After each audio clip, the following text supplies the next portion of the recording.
vinde, adoremos, ó vinde, adoremos, ó vinde, adoremos ao nosso Senhor.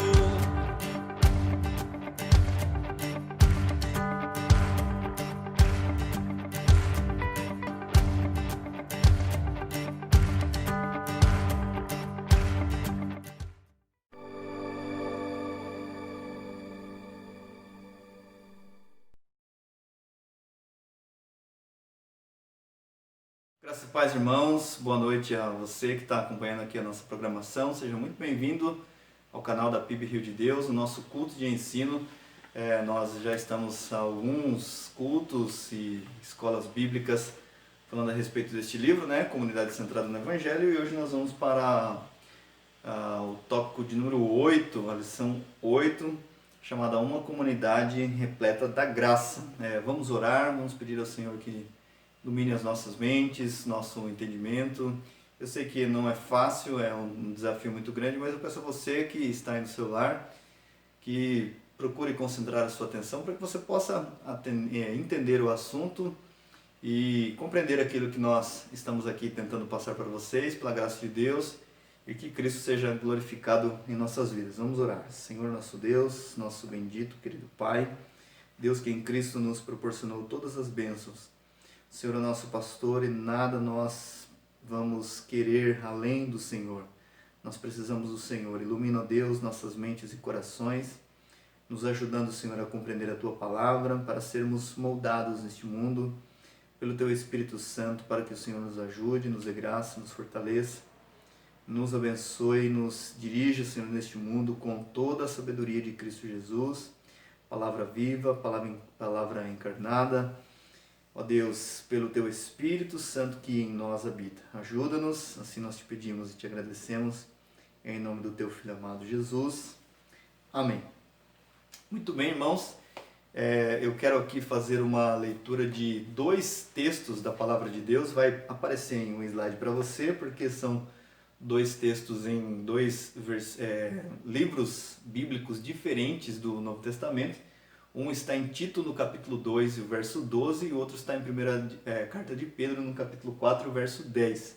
Então nós vamos começar aqui com Tito, capítulo 2, o verso 12, que diz assim: educando-nos para que, renegadas a impiedade e as paixões mundanas, vivamos no presente século sensata, justa e piedosamente. Esse é o primeiro texto. O segundo texto que nós vamos ler aqui, 1 de Pedro, capítulo 4, verso 10, diz assim: servi uns aos outros conforme o dom que cada um recebeu, como bons administradores da multiforme graça de Deus. São esses os textos que nós vamos trabalhar em todo o assunto aqui de hoje, né? Falando da graça de Deus, Tito capítulo 2, e depois o apóstolo Pedro falando para a igreja que tudo aquilo que nós recebemos conforme a multigraça de Deus, que se manifesta de várias formas, nós devemos servir, trabalhar e agir como mordomos. Esta é a palavra, né? Pode ser traduzido como mordomos, despenseiros ou, como nesta versão aqui que nós estamos usando, administradores, né? Então Deus nos deu graça e Ele nos coloca em uma determinada posição, segundo Ele mesmo quer, segundo a medida da fé. Ele nos coloca como administradores da graça de Deus, né? Então, como nós vamos falar aqui de uma comunidade repleta da graça, é muito bonito, muito gostoso, glorioso da gente ver como a graça de Deus ela trabalha na vida da igreja, na comunidade de um modo geral, e trabalha na vida de indivíduos, daqueles que compõem essa comunidade, né? É muito glorioso, muito gostoso falar como a graça de Deus trabalha. A graça de Deus é tudo nas nossas vidas. O apóstolo Paulo disse em 1 Coríntios capítulo 15, pela graça de Deus sou o que sou. Então a graça ela nos humilha, ela nos coloca no lugar que nós devemos estar, na posição de pecadores e de salvos pela graça de Deus, pessoas que têm uma conduta diferente, uma mente diferente, ações diferentes, né? Então, quando nós falamos aqui de uma comunidade repleta da graça, vamos para já um outro slide aqui para você acompanhar o raciocínio daquilo que nós estamos falando. Eu escrevi um texto, né, que não está no livro, mas baseado em Tito 2, falando da graça que ela nos educa, ela nos ensina. Eu quero comentar algo com vocês aqui muito interessante a respeito da graça de Deus, para a gente entender como a graça de Deus trabalhando nas nossas vidas, ela também vai trabalhar na comunidade e vai ter essa via de mão dupla, né? A graça vem para o indivíduo e o indivíduo trabalha, age na comunidade pela graça de Deus, e pela graça de Deus a comunidade também nos ajuda como ferramenta em nós como indivíduos. Então nesse slide está escrito assim: a graça salva e ensina, abre parênteses, educa. O que eu quero dizer com isso? Que a graça de Deus ela é tanto poderosa para salvar, Cristo vem, salva o pecador, perdoa seus pecados, escreve não seu nome já escrito no livro da vida, ele pertence ao Senhor, essa graça o salvou, o resgatou, mas agora também ela ensina como a viver, né? Então não existe uma salvação onde a pessoa recebe uma graça, é livre da ira de Deus, e agora ela não recebe nenhum tipo de instrução, não tem como isso acontecer, né? Então ela é tanto poderosa para salvar como didática para ensinar. Se você olhar o texto de Tito 2,12, vai dizer assim: educando-nos ou ensinando-nos que, renegado a impiedade e as paixões mundanas, vivamos no presente século sóbria, justa e piamente, né? De maneira santa, de maneira que agrade a Deus, né? E devido ao pecado que nos afetou, e como nos diz a própria palavra de Deus, que de tão perto nos assedia, nós temos os nossos desejos, as nossas intenções maculados pelo pecado, né? Nisso vem orgulho, que é os 2 pontos que nós vamos trabalhar aqui, orgulho e medo.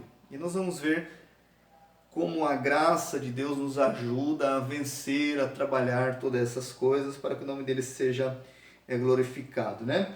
Então, por que uma comunidade repleta de graça é importante? Porque em alguns casos, nós, enquanto comunidade e indivíduos, nós nos contentamos com um tipo superficial de aceitação, que não confronta crenças ou comportamento não bíblicos, né?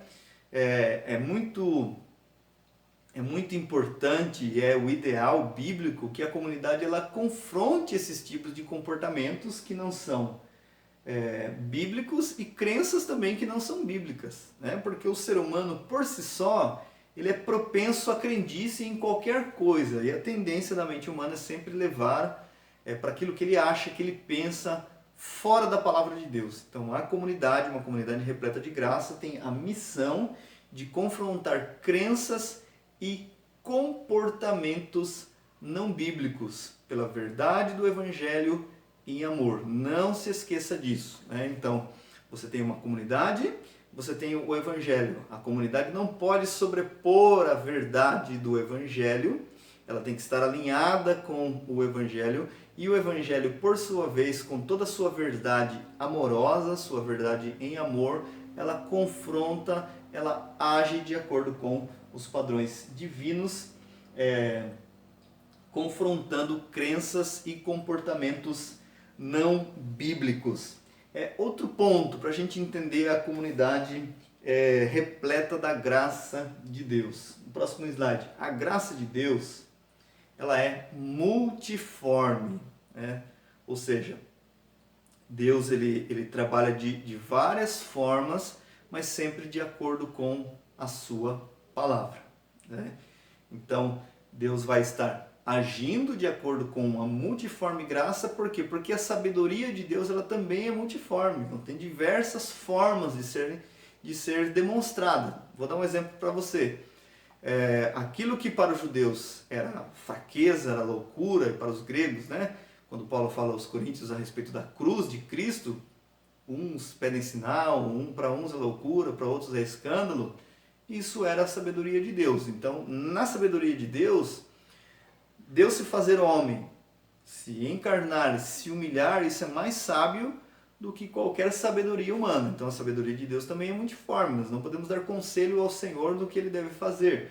A graça de Deus também ela é multiforme, ela salva, abençoa, assegura, santifica, capacita e sustenta. E como ela molda a comunidade? É isso que nós vamos ver. Então ela molda a comunidade, molda indivíduos e comunidade e indivíduos. Né? Sempre essa ligação, porque uma não pode viver sem a outra. Na semana passada, eu coloquei aqui uma reflexão a respeito das folhas de figueira que Adão usou para se cobrir a vergonha do seu pecado, se escondendo de Deus, dizendo a seguinte coisa: no pecado não existe humildade. E por que eu falei isso? Por que estou colocando isso de novo? Porque todo pecado é um orgulho. Todo pecado é um orgulho. Muitas vezes, pelo desgaste que a palavra sofre em nosso meio, em nossa sociedade, o orgulho ele é entendido de outra forma, né? A gente perde um pouco a noção do brilho das palavras, do que ela realmente significa, né? Então, o orgulho ele é um pecado contra Deus. Então, todos aqueles que se orgulham, que estão cheios de si, estão em pecados contra Deus, né? Diferente de você olhar e falar assim, eu tenho orgulho do meu filho. Não tem nada a ver, né? A palavra e a conotação é outra, né? Então, no pecado não existe humildade. Então, todo pecado, todo ato de rebeldia, ele é um ato orgulhoso. E o orgulho, ele nos assedia a todo momento. Todos nós temos essa tendência a se orgulhar de alguma forma, né? Tanto é que o apóstolo Paulo, ele pediu ao Senhor que retirasse seu espinho na carne, porque ele estava sofrendo, orou ao Senhor, e antes ele disse para que eu não me orgulhasse das revelações que eu recebi do Senhor. E Deus fez questão de deixar na vida dele um espinho na carne para que ele não se ensoberbecesse, não se orgulhasse, não se achasse altivo, dono de si mesmo, dono da razão. Então, para responder a pergunta do slide anterior, como a graça de Deus ela molda a comunidade, vamos considerar em primeiro lugar os entraves da graça de Deus no nosso coração: orgulho e medo, né? Bom, a gente crê que Deus ele é o Todo-Poderoso, que ele tem águas purificadoras, que ele pode vencer a dureza do nosso coração, que ele está trabalhando na nossa comunidade, nas nossas vidas. E aí a gente se depara com esses pecados, esses entraves dentro do nosso coração. Então a gente tem que entender que o pecado, quando ele não analisado profundamente, ele entristece ao Senhor. Se você olhar Efésios capítulo 4, versículo 30, há uma orientação muito enfática do apóstolo Paulo dizendo: não entristeçais o Espírito Santo de Deus. Isso é ponto pacífico, né? Então muitas vezes nós estamos tomados desses pecados e não percebemos, porque de certa forma já perdemos a sensibilidade em relação ao Espírito nessas coisas, né? Então Deus nos salva, nos coloca como morada de Deus, como aquele que pode receber toda a graça, toda a alegria do Evangelho, do Espírito Santo em nossas vidas. Só que esses pecados muitas vezes eles são entraves em nosso coração. E o profeta Isaías, ele já disse que o que faz separação do homem e Deus é o pecado. O pecado separa o homem de Deus. O pecado rouba a alegria do homem de servir a Deus, de sentir a presença de Deus, como aconteceu com Davi. E se você olhar nos Salmos, né, a gente gosta muito dos Salmos, olha muito para os Salmos, ora os Salmos, você vai ver nos Salmos que o salmista ele ora assim: Senhor, guarda o teu servo da soberba, né, da vaidade, do orgulho, da arrogância. Então o salmista estava sempre preocupado com isso, por quê? Porque ele estava vendo o seu próprio coração, seu coração mau, seu coração ruim, seu coração que precisava do socorro e do auxílio do Senhor. Então, para responder a pergunta, como a comunidade nos molda, o Evangelho cheio de graça, na comunidade, uma comunidade cheia de graça, nós precisamos entender esses entraves do nosso coração, que é orgulho e medo. Então vamos lá, o primeiro ponto, que é o orgulho. No orgulho, não queremos apenas ser aceitos. Ah, eu sou assim, as pessoas têm que me aceitar do jeito que eu sou. Não, nós queremos ser aceitáveis também. Então não é só isso, só esse exemplo que eu dei.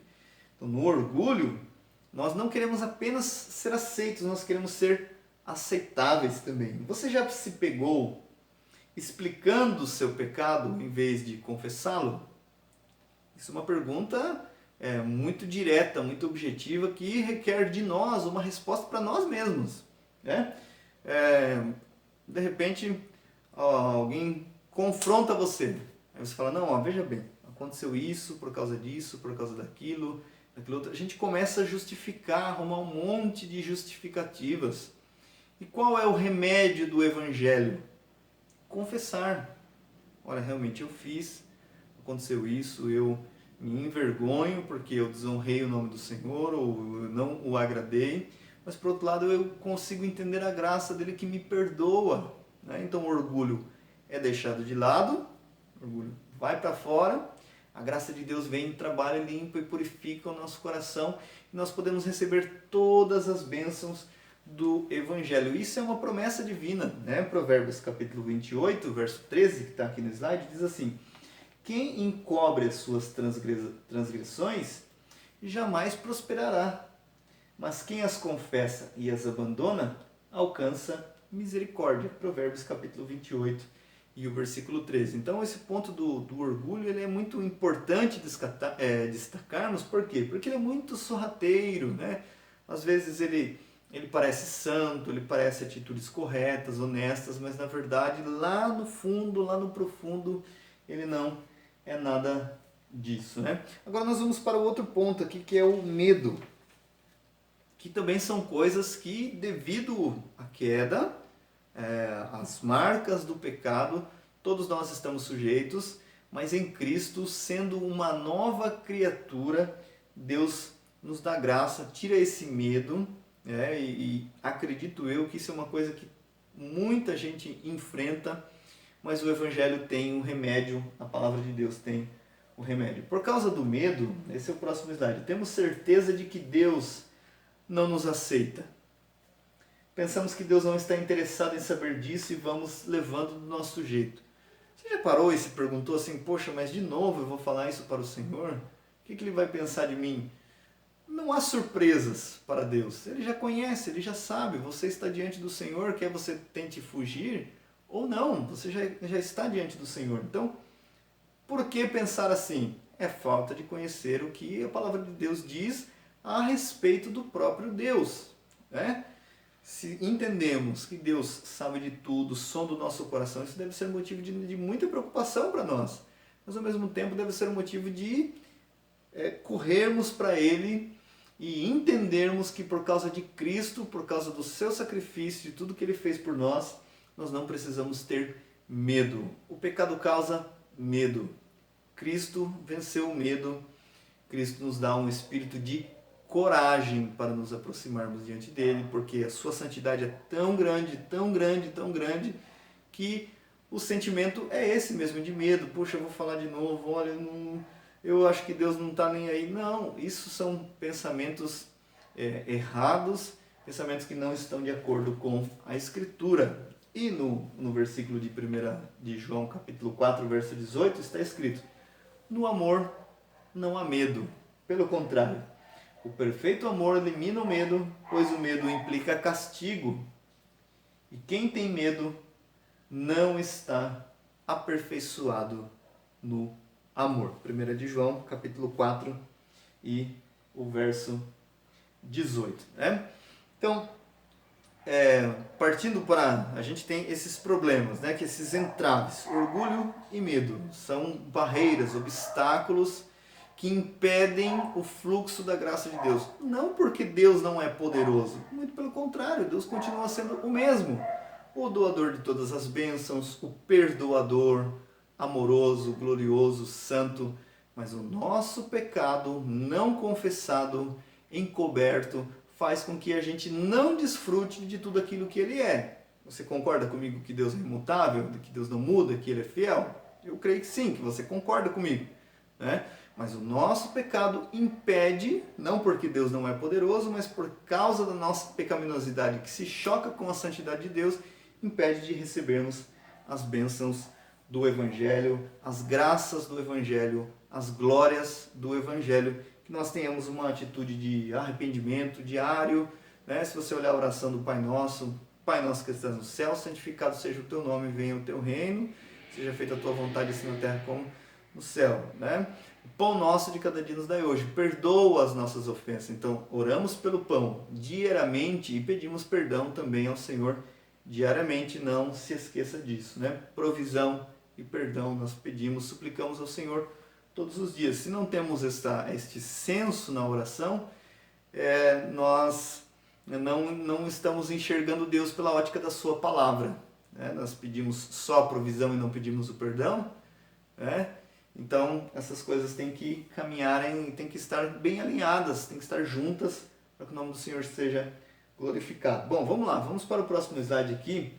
Uma comunidade centrada no Evangelho tem início com pessoas que estão crescendo.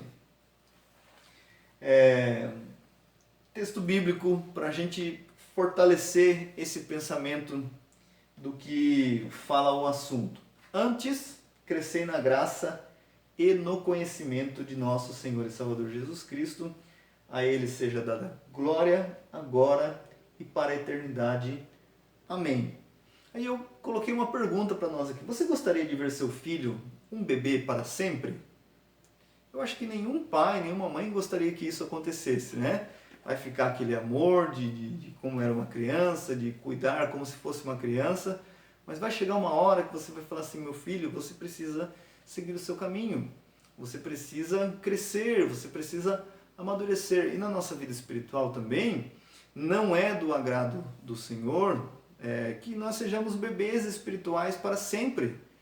Eu não consigo comer essa comida e ser muito forte para mim. Imagine se chegar o seu filho com 18 anos, 20 anos, eu não consigo, você pode colocar aqui na minha boca, daí você vai olhar um homem daquele tamanho e você vai falar assim, mas você já tem idade, você deve se alimentar sozinho, você tem que fazer as suas coisas, né?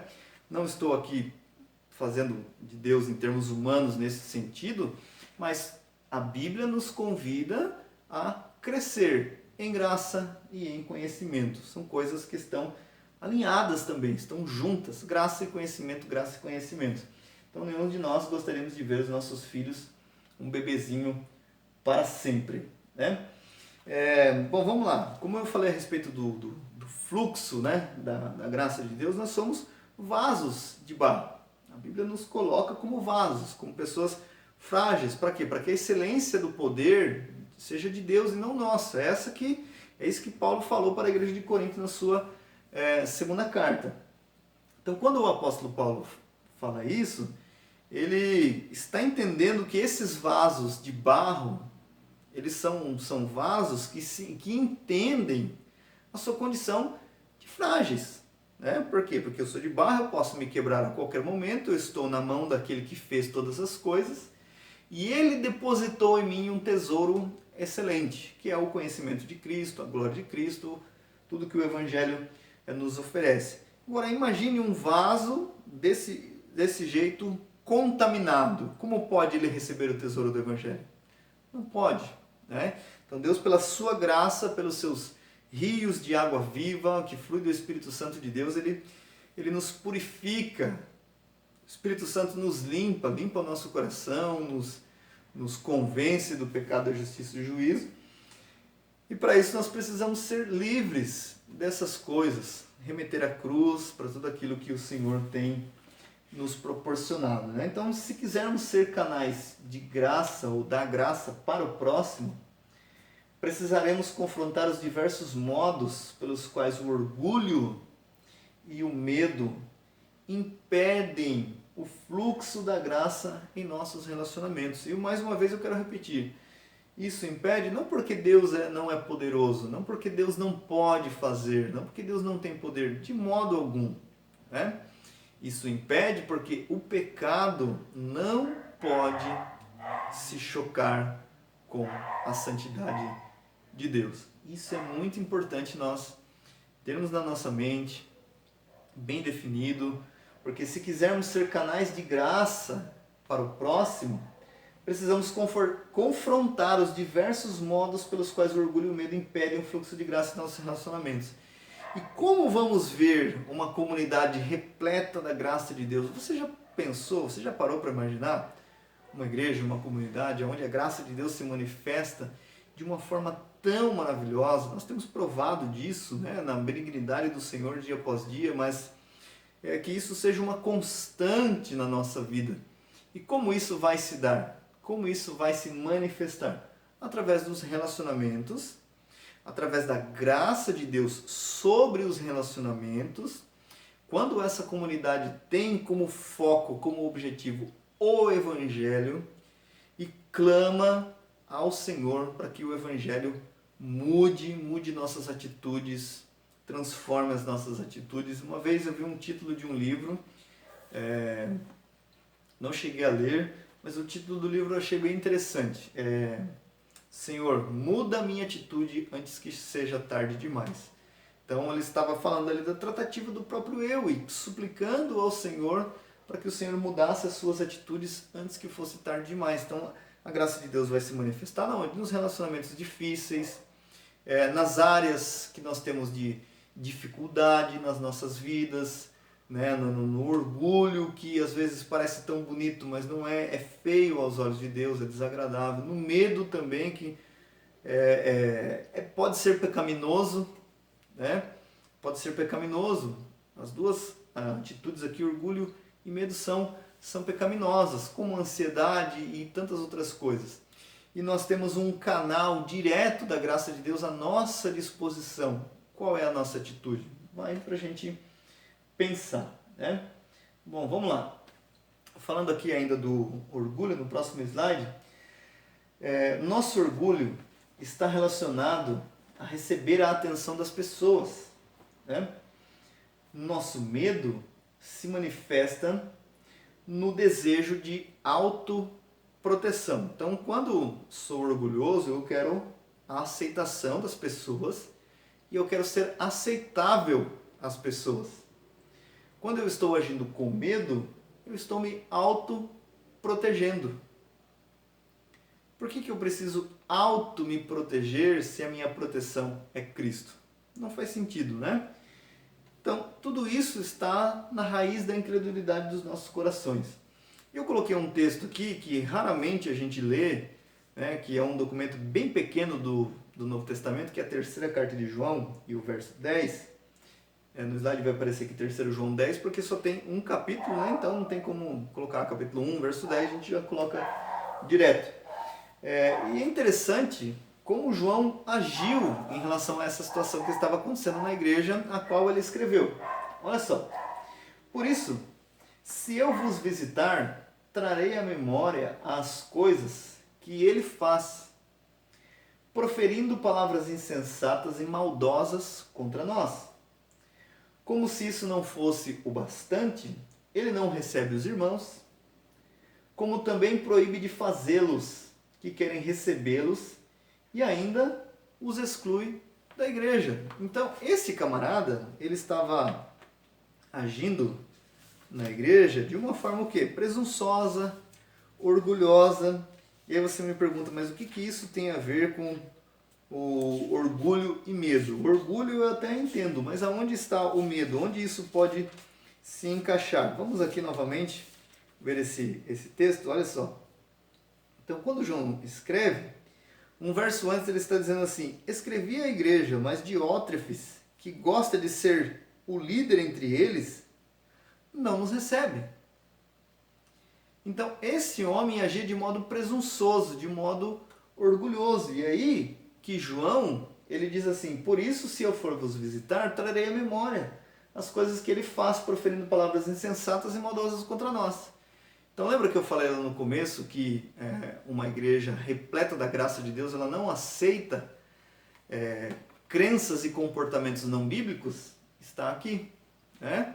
Uma igreja que não tem medo, uma igreja que age em amor e age com a verdade e age de modo corajoso. Por quê? Porque está batalhando pela verdade e a verdade produz essa coragem, né? Então João disse isto na coragem do amor, né? João era conhecido como alguém que era muito amoroso e é muito lindo, muito bela a maneira como João fala isso. Agora você imagine alguém muito amoroso de repente dizer essas coisas. Ele diz isso pela verdade do Evangelho, pelo amor ao Evangelho. Muito interessante, depois você medite aí na sua casa, em 3 João, você lê aí em 11 versículos, ou 12, se não me falha a memória, rapidinho. É uma carta muito interessante e é a palavra de Deus, não nos esqueçamos disso. Então vamos aqui para 2 exemplos. Um homem casado e a pornografia, e uma mulher e a ansiedade. Bom, nesses exemplos aqui, até o livro usa alguns nomes, né? Eu não vou usar nomes, embora ainda sejam exemplos, mas eu não vou usar nomes, mas eu vou dar só exemplos de situações do que pode acontecer. Bom, vamos lá. Um homem e a pornografia. O homem foi surpreendido pela esposa vendo pornografia, mas não reconheceu a ofensa contra ela e as consequências de seu pecado. Em vez disso, tentou explicar que seu comportamento era bastante comum no universo masculino e que não fazia isso com muita frequência. Está tentando minimizar o pecado. Não, veja bem, isso é normal, mas eu não faço com tanta frequência, comparado a outros homens que ele conhecia. Então, essa é a atitude do pecado. Por isso que no pecado não existe humildade. É o exemplo que eu dei. Guarde isso. No pecado não existe humildade. Então, quando este homem foi confrontado, ele começou a buscar justificativas de outros. Olha, mas fulanos que eu conheço, pessoas que eu conheço, eles entram bem mais do que eu. Eles fazem muito mais. Eu estou só de vez em quando. Então, ele pecou contra Deus em primeiro lugar e pecou contra sua esposa. E quando ela pediu que ele falasse com os homens de seu pequeno grupo sobre isso e procurasse a ajuda deles, ele resistiu. E disse que todos provavelmente fizeram o mesmo, mas caso não tivessem feito, não gostaria que o vissem como pervertido ou fraco. O que essa pessoa fez? Minimizou o pecado em vez de confessá-lo.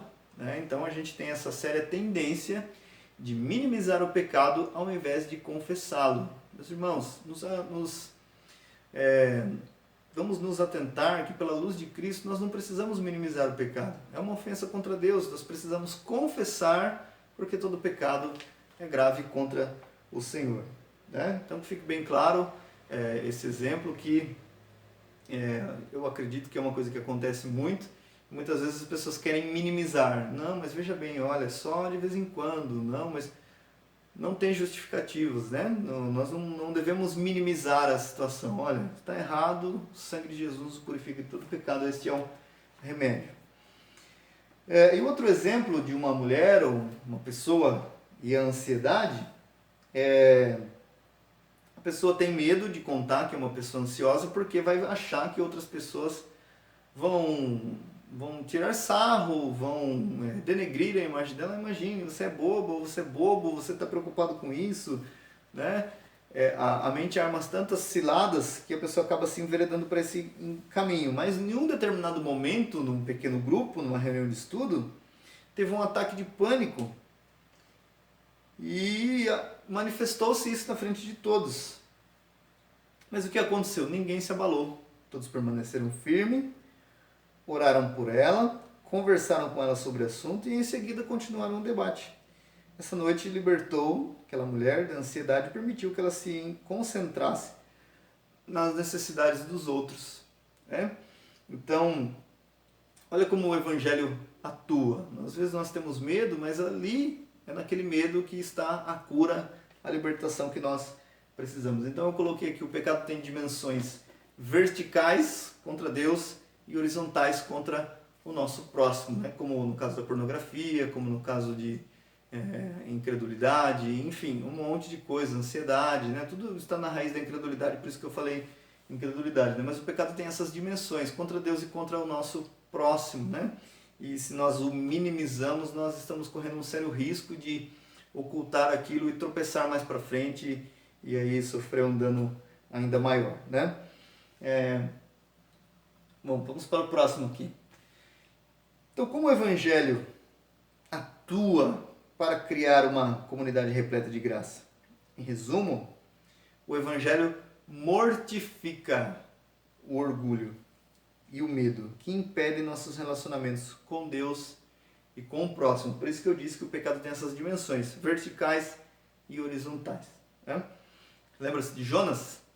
Pecou contra Deus. As pessoas que estavam ao redor sofreram a pena do pecado de Jonas. Né? E como nós falamos do Evangelho que mortifica e nos ajuda a vencer, nós temos a graça de Cristo pela verdade do Evangelho em nossas vidas. Aí eu fiz questão de frisar essa parte desse texto de 2 Pedro 3,18, que diz assim: o justo pelos injustos para levar-nos a Deus. Que coisa linda, né? Isso é maravilhoso. Essa verdade do Evangelho, se nós refletirmos e pensar, colocar nela no nosso coração, o pecado não será prazeroso. Cristo será o nosso prazer, o desejo da nossa alma, onde nós vamos colocar tudo aquilo que nós temos de dificuldade diante dele, né? O justo pelos injustos, né? Pense nisso, medite nisso. Então, para a gente caminhar aqui já para a parte final, falando a respeito de orgulho e medo ainda, no orgulho existe favoritismo, né? Eu gosto de X pessoa, não gosto de tal pessoa, ou eu prefiro esse, ou eu prefiro aquele. Sendo que Jesus não foi parcial assim com ninguém, ele sempre atendeu a todos. Tiago também diz que não devemos fazer acepção de pessoas. No orgulho existe inveja, obra da carne, lembra de Gálatas 5?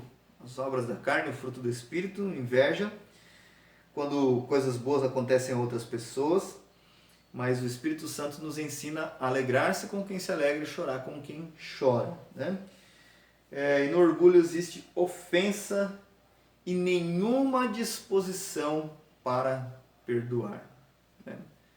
No orgulho existe isso. Se nós não estamos prontos para perdoar ao nosso irmão, nós não entendemos o perdão de Deus em momento algum. Né? E se Jesus disse que é possível perdoar, é porque é possível perdoar. Foi ele quem disse, ele não pode mentir, a sua palavra é verdade. Então no orgulho existe favoritismo, inveja, ofensa e nenhuma disposição para perdoar. No medo existe poder para controlar as pessoas, porque na verdade quando eu estou agindo com medo eu posso manipular alguém, manipular as pessoas, e isso é muito trágico. Nós diminuímos os outros para nos sentirmos melhores, isso é medo, isso é orgulho, né? Essas são más notícias, são os pecados que impedem o fluxo da graça de Deus. Imagine você ter um cano lá, né? Um cano bem largo, bem amplo, 6 polegadas, né? Pode passar inúmeros litros de água, ou até maior, uma tubulação de esgoto, e você tem algo ali impedindo, como que vai ficar aquilo ali? Vai ficar retido, não vai passar. Então essa é uma ilustração que a gente usa aí, muito simples, muito básico do dia a dia, mas para você entender. Então no medo existe poder para controlar as pessoas, fugir de relacionamentos, porque nos relacionamentos é que nós podemos crescer, né? Como a gente vê Deus agindo na vida dos irmãos, aqueles que estão próximos de nós, lutas, fraquezas, como Deus ajudou, quais são os problemas que aquelas pessoas enfrentam, são terrenos para a gente poder crescer. Medo de confrontar o pecado de um irmão, né? Lembra que eu falei no início que uma comunidade repleta da graça, ela não tolera crença? Olha só, são duas coisas. Crença e comportamento antibíblico. Por quê? Aquilo que nós cremos determina o nosso comportamento. Né? Se cremos de forma errada, o nosso comportamento também vai ser errado. Se cremos da forma correta, o nosso comportamento será correto. Mas esse medo de confrontar o irmão, como que funciona? Só para a gente olhar em Gálatas capítulo 6. E Gálatas capítulo 6 vai falar assim que... fala, né? Que se algum de vós, ou algum de nós, algum da igreja, for surpreendido em algum pecado, aqueles que são espirituais devem restaurar essa pessoa com um espírito de humildade, olhando por ti mesmo, para que não seja tentado. Bom, o texto já fala por si só, a gente não precisa argumentar. Gálatas 6:1, dá uma olhada aí, medite, mas o texto fala por si só, nós não precisamos ficar inventando moda nenhuma aqui, porque o texto já fala tudo, né? Então, meus irmãos, que nós possamos entender cada vez mais como funciona uma comunidade repleta da graça de Deus, uma comunidade cheia da graça de Deus, lembrando sempre que a comunidade é indivíduo e coletivo. Eu e meus irmãos e eu, nós somos a comunidade, nós somos a igreja, nós pertencemos ao povo de Deus, somos unidos a Cristo pela fé, estamos inseridos no seu corpo. Então, se estamos inseridos no seu corpo, o dedo não pode ter discordância com o pé, porque ele faz parte do mesmo corpo, né? É o mesmo corpo. Na dinâmica do Espírito, né? Por que dinâmica do Espírito? Porque só o Espírito Santo faz com que a igreja tenha um dinamismo, ela funcione de maneira certa, de maneira correta, com uma engrenagem perfeita. A gente pode usar essa ilustração. Na dinâmica do Espírito temos uma comunidade repleta da graça de Deus. Que Deus nos ajude, que o Senhor abra os nossos olhos para que nossas vidas, nossa comunidade possa ser assim. E para encerrar, eu vou ler aqui o famoso texto da bênção apostólica, mas esse faz necessário porque fala justamente isso a respeito da dinâmica do Espírito e da graça de Deus, né? A graça do Senhor Jesus Cristo, o amor de Deus e a comunhão do Espírito Santo seja com todos vós, segundo aos Coríntios, capítulo 13 e o verso 13. E esse é o meu desejo, que a graça do Senhor esteja sobre você. Não deixe de acompanhar os nossos cultos, estamos voltando presencialmente aos domingos, 9 horas pela manhã, com as devidas precauções, máscara, álcool em gel. Se inscreva aqui no canal da PIB, que Deus abençoe, espero que seja de proveito para você, que a graça de Deus esteja com você, trabalhando no seu coração, fazendo aquilo que eu não posso fazer, sou apenas o veículo transmissor que vai levar você a palavra de Deus. Um abraço, Deus abençoe e até mais.